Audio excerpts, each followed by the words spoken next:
Over 1,000 years before the birth of Christ, a young pharaoh died.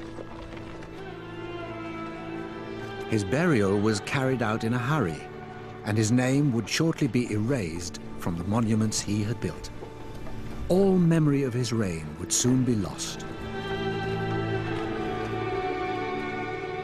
He was to vanish from history for 3,000 years. His name was Tutankamen. Tutankamen was just 8 years old when he became king. These were dark times. His father had been a heretic, defying the traditional gods. Temples lay in ruins. The empire was under threat.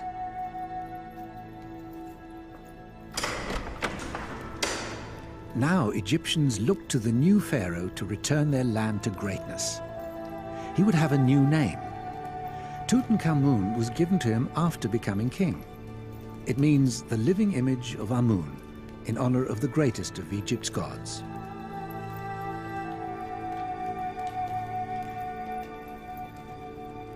This sent a clear message. Egypt's ancient religion and culture would be restored. Tutankhamen's reign promised to be a glorious new beginning.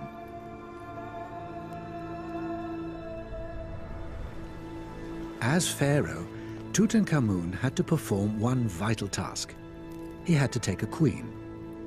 Ankhesenamun was considered the perfect choice. She was his sister. An incestuous marriage would ensure that power remained within the family. It also suited Egypt's military leader, Ai, who effectively ran the country. He would have been keen to see that no other officials gained undue influence through marriage. To mark the dawn of a new era, Tutankhamen's government began the restoration of Egypt's great temples. But for the king, the most important new building work would be his tomb.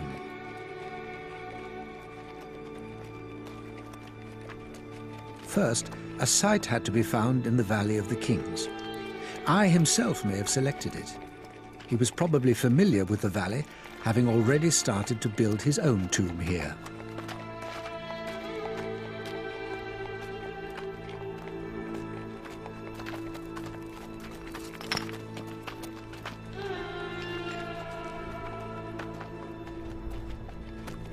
It was essential for Tutankhamen's tomb to remain undisturbed if he was to have a successful passage into the afterlife. The plan was that beyond a concealed entrance, a tunnel would lead deep into the rock to a series of magnificent chambers, which would be filled with treasures for his final journey. Work on the tomb would be carried out in secrecy until the day of the pharaoh's death.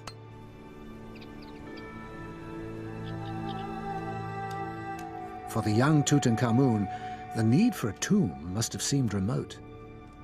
But it was to prove more urgent than either he or his queen could have imagined.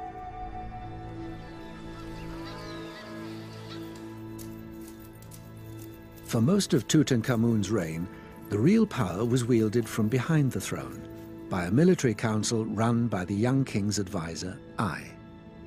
But when Tutankamen reached the age of 18, he would have claimed his inheritance, to rule Egypt as a divine pharaoh. The king's newfound power would not last long.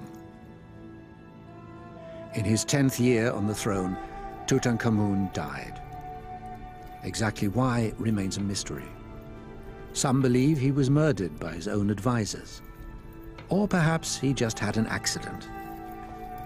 Examination of his body, using modern scientific techniques, showed a leg injury which could have been fatally infected.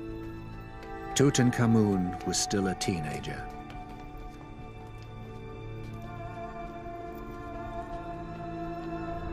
For an Egyptian pharaoh, death was not the end. It was a beginning. Tutankamen now embarked on his most important journey into the underworld. There, he would be united with the gods and complete the cycle of resurrection and regeneration.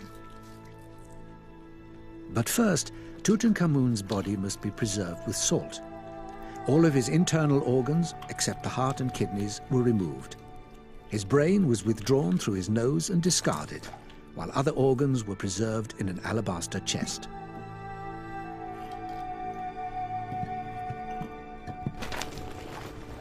Finally, Tutankhamun's mummified body was wrapped in bandages and placed within a series of golden coffins for transportation to the Valley of the Kings.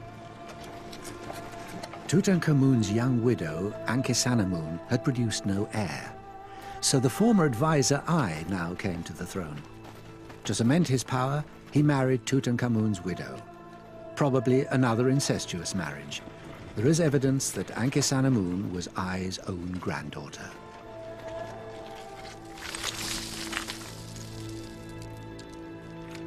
With the ceremonies complete, the tomb was sealed.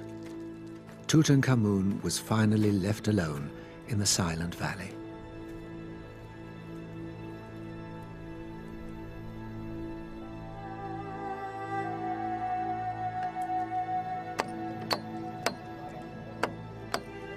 Pharaoh Ai reigned for just 4 years, leaving no heir. When a new dynasty began, Tutankhamun's name was removed from the monuments he had built. With his records erased, his memory was allowed to wither away.